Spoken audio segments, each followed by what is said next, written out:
scholarship in the United States, Mm-hmm. in Europe, most especially in UK, Mm-hmm. and also in Africa. But you choose to go to an African university.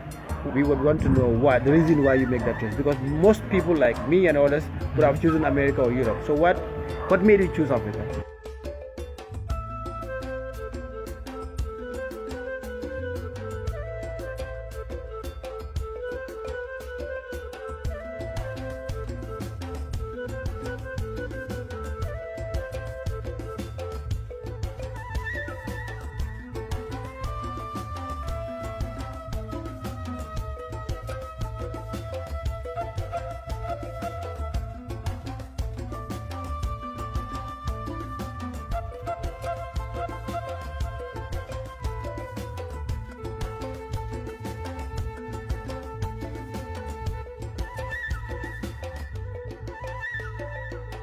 Yes, I think the answer is not very difficult.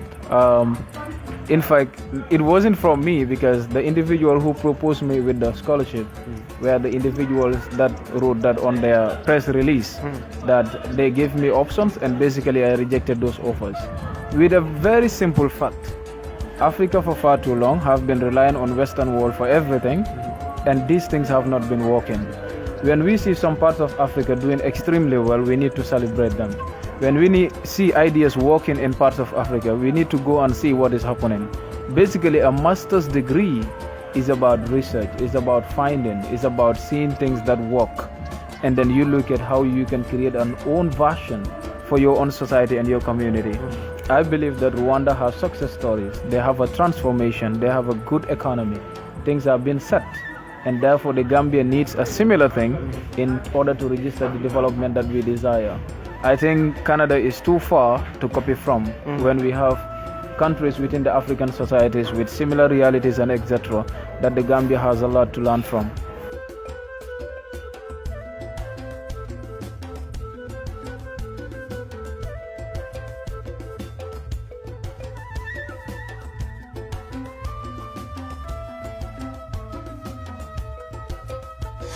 Last year, your video trend online, but I don't feel cash you that time.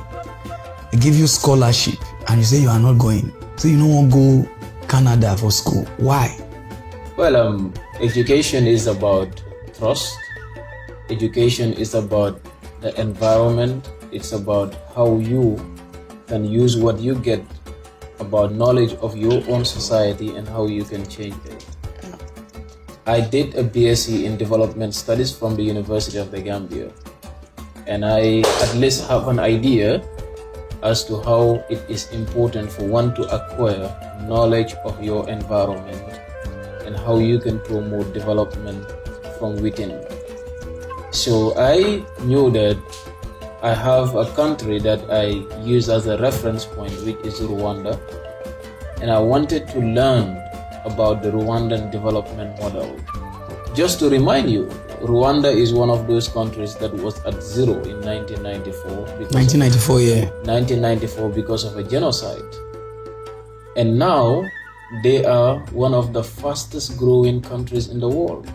Rwanda is from West Africa that's in the East. East Africa. That's in East Africa. And looking at countries like that, there are things that other African countries needs to learn from them.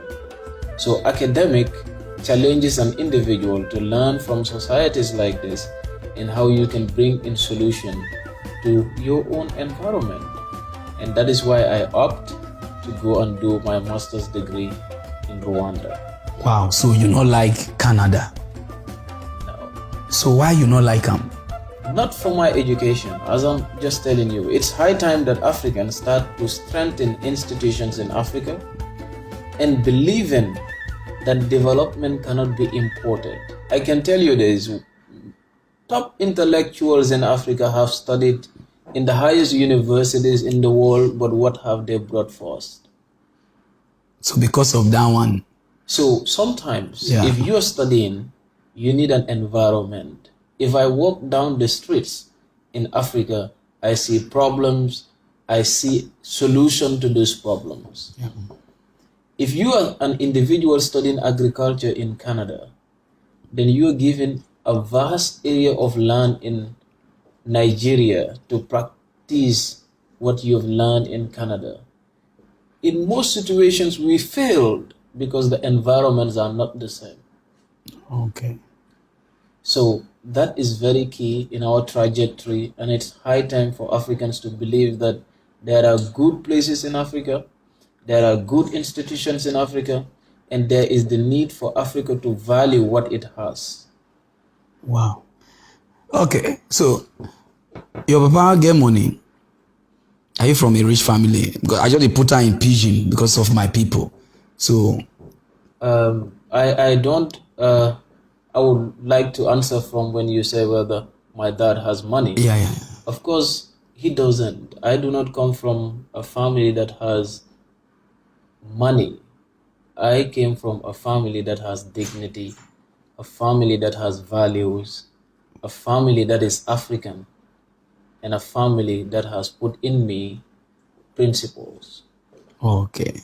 Because the reason why they ask, a lot of Africa, they want discharge. You understand what I mean? They want run. And you get scholarship. You say no. So because the environment there is different. Yeah, Wait till give you that mind. But let me tell you this. You know, there exists the mainstream media. Sometimes what we see on TV is not true. Today you see a brother in America, you see a brother in Europe, a brother anywhere. Before, like 30 years ago, if someone traveled from Africa to America or to Europe, they take care of a whole family. Today, how many brothers will leave one family and go to Europe? They cannot even buy a bag of rice. It tells you that there is not good as it is pictured on TV.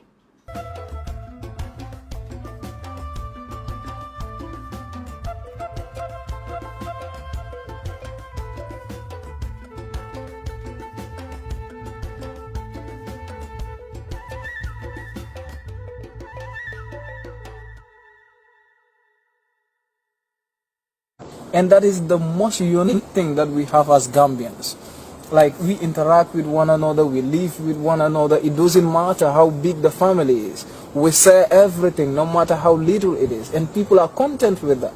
That even if things are going hard, you can still observe smiling faces under each and every person that you meet along the street. So that is a plus for everybody in the Gambia. And that is why I'm a proud Gambian and a proud African, and I believe I can make it, and I'm going nowhere but in the Gambia.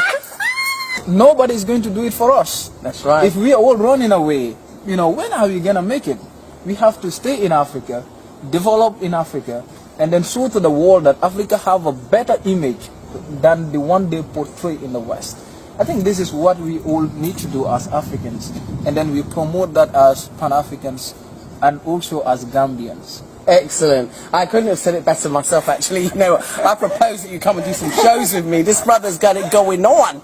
Yeah. But seriously, you know, I think that the misrepresentation of Africa has, wow, I mean, it permeated my brain, and I knew because I was coming from a Pan-African background, but still, you know, the images are forced upon us. So I think you young Gambians have a responsibility to show the other side of Gambia, the Gambia that, you know, we diasporians and many people in the West don't see. They just don't see it. Exactly. I think that is the work of the academics. That is the work that we need to do as young scholars. For far too long, people have been portraying Africa negatively to the outside world. And we know that that was done by individuals whose sole aim was to dominate Africa, to exploit Africa's resources, and then to continue to colonize us politically. Now, our role as academics, as young scholars, is how do we make sure that this picture is changed from the literature itself, going back to rewrite the books, to rewrite the history of Africa, and then to show to the world that we have a better image that the world is actually seeing as of today. And then you also come to realize that we need to invest in Africa, because foreign investment always leads to capital flies and etc. Because people who come in and invest, at the end they can take all the resources, and then you come to realize that it becomes another challenge for us. But when Africans invest, the money stays in Africa, which is a plus. it can enhance, it can help when it comes to employment, when it comes to, you know, coming up with all the facilities and then enhancing the development that we own, that we all desire as Africans and etc.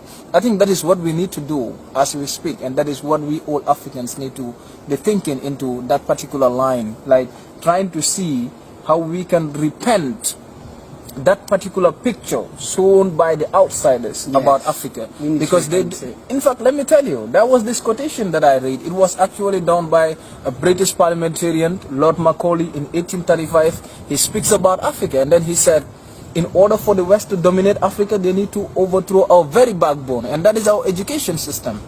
When we believe that everything that is Western is correct, then they can dominate us forever. Exactly. And that is 1835. They've been working on those bases. So today it is high time, because we know the realities. Let us try to rewrite the history. Let us try to work again and attract investment in Africa by Africans.